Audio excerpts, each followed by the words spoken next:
I'm going to go back to my notes. Okay, okay. Yeah.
All right, oops, sorry. Hi everyone, my name is Matthew Coley. I'm the executive director here, and we're happy to welcome you to the Wells Rap Center for our first event of the KU Music Festival. We're just gonna keep moving with the program because there are some things that the students have at 4 o'clock. So David, I'm gonna introduce David Harvey here in a minute. I just wanted to, excuse me, invite you to visit our website, kucmpr.org. And we have many events this week that are public events, 9 more concerts with the festival, plus 5 auxiliary events, which are fascinating lectures and presentations, some of them here, some of them in Schaefer. And also the back of your program has that information. I thought I'd let you know a very serendipitous thing that happened this summer. That instrument that they spoke about frequently for Mutsumi's fabulous performance just came to us, was just donated by Bob Cochran of Huntsville, Alabama in early June. So it was meant to be, right?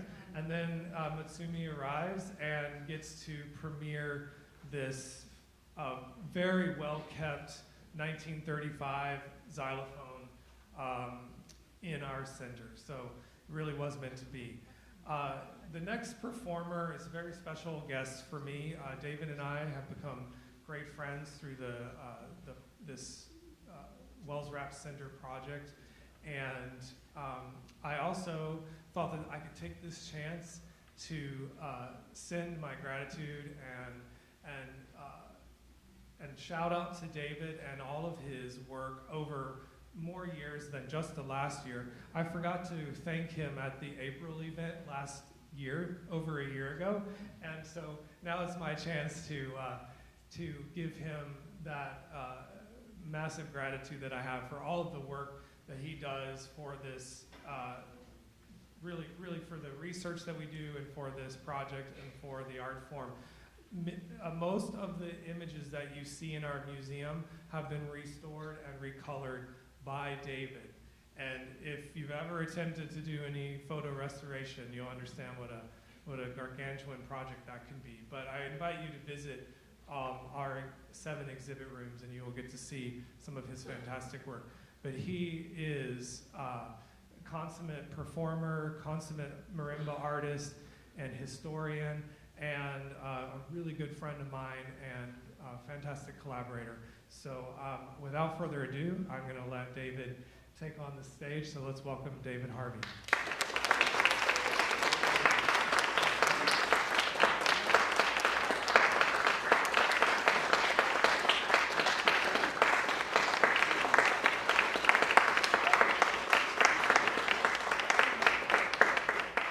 Thank you all for being here today. I forgot to introduce Athanasios as well, our pianist. Thank you, Athanasios. I was just saying, working with Athanasios to get ready for this event and watching him work with Mutsumi to get ready for this event has been a pleasure. He's not only an amazing artist, but a consummate professional type of person, very friendly, and so it's been a joy working with him. So here we go. I'm going to start my portion of the program with a piece called Caprice Viennois, written by the violinist Fritz Kreisler in 1910. So it was written for violin with piano. And I've taken the violin part and I'm playing that on the marimba, and I've left the piano part the way it was originally. And the title Caprice Viennois means that it's a type of caprice, and a caprice means that the mood and the styles and the themes in this music change frequently. Capricious behavior, right? That's in music what we mean by caprice. And Viennois in this title is because in the middle of this capricious chaos, suddenly a Viennese waltz breaks out for no reason. So Caprice Viennois by Fritz Kreisler.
not, we had no idea that that was going to happen. We never spoke about what are we doing, what are you doing, what are you thinking, what am I thinking, and I should just say parenthetically that Mutsumi and I have been long-distance friends for many, many years. We're both enthusiastic performers and also equally enthusiastic about the history of our instruments, and so it's kind of the history that brought us together years ago. So, but I think, like many friends, we think alike, so these things just happen. So the Bach I'm playing today is a gavotte in rondo form. So this means the gavotte is a type of dance, a type of very elegant court dance from the 1720s. This piece was written in 1721. So the gavotte is short, short, long, short, short, long, and it should make you almost want to get up and dance. So it's a gavotte. And the rondo form is, in music means we're going to play a theme to begin the gavotte, and then we're going to play a series of variations. In this case, 4 variations.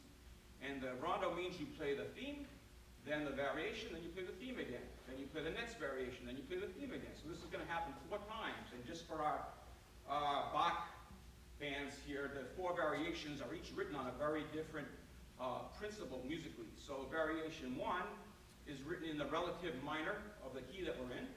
So we start on a major key, and then variation 1 is a minor. And then the second variation is based on the use of canon.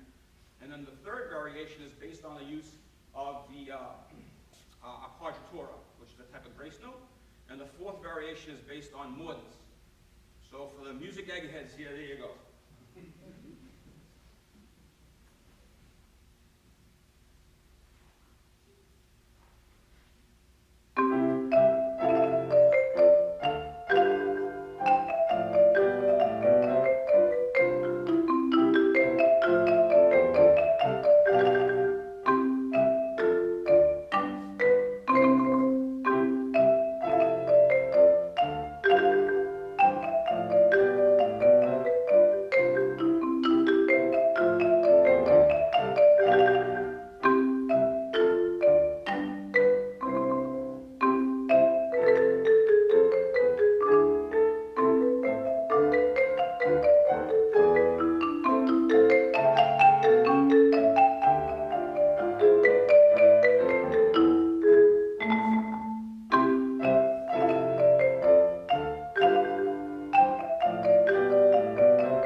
means a type of concert waltz. And this was written in 1927. And George Hamilton Green actually is part of our exhibit here in the building. We have an exhibit here, right on this floor, right over there, about the Green family of musicians. And so George Hamilton Green, at the time that he wrote this piece in 1927, was the leading xylophonist in the world. The entire world agreed he was the guy. So unfortunately for me, I have to play this. So we're going to try George Hamilton Green's Valse Brillante, and because I can see that exhibit right there, I feel like he's watching me, but we'll see what we can do.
rubato, right? That's musicians call speeding up, slowing down. He's like, make up your mind, right? Rubato. And when Athanasios and I had to learn that piece together a couple days ago, I said to him, this next piece, I hate to do it to you. That's just, the job he did following that is really, not a lot of musicians could follow that kind of rubato. Yeah,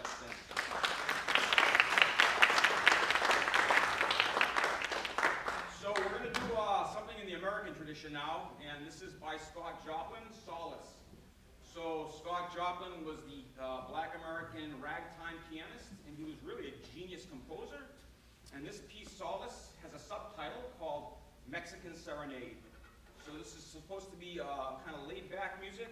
Let's make you feel like you may be sitting under a mango tree in Mexico, just chilling, right, chillaxing. So the thing is I actually wrote this arrangement for a marimba with piano, like a lot of my stuff. And then Matthew and I were talking, and he says, what are you doing for the program? And when I said Solace, when that came up, he's like, oh, I'll play the piano part on marimba.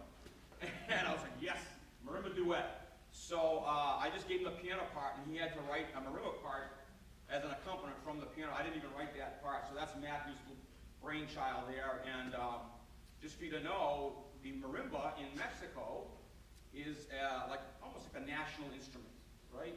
So everywhere you go in Mexico, you hear marimba music. So when he said, oh, I'll play the accompaniment on marimba, I was like, great, because it's Mexican music. And we're like, a Mexican marimba group today. So we'll see what we can do with Solace. And this is the one time I could ever say to an audience, if you fell asleep during this, I take it as a compliment.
melodies ever written. So we're doing 3 pieces today in that medley.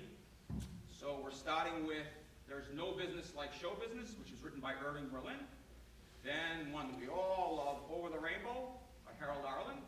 And then finishing up with Swanee by George Gershwin. And so all these pieces are not only show business music, but they also date to the jazz age in America, which means the 1920s and 1930s.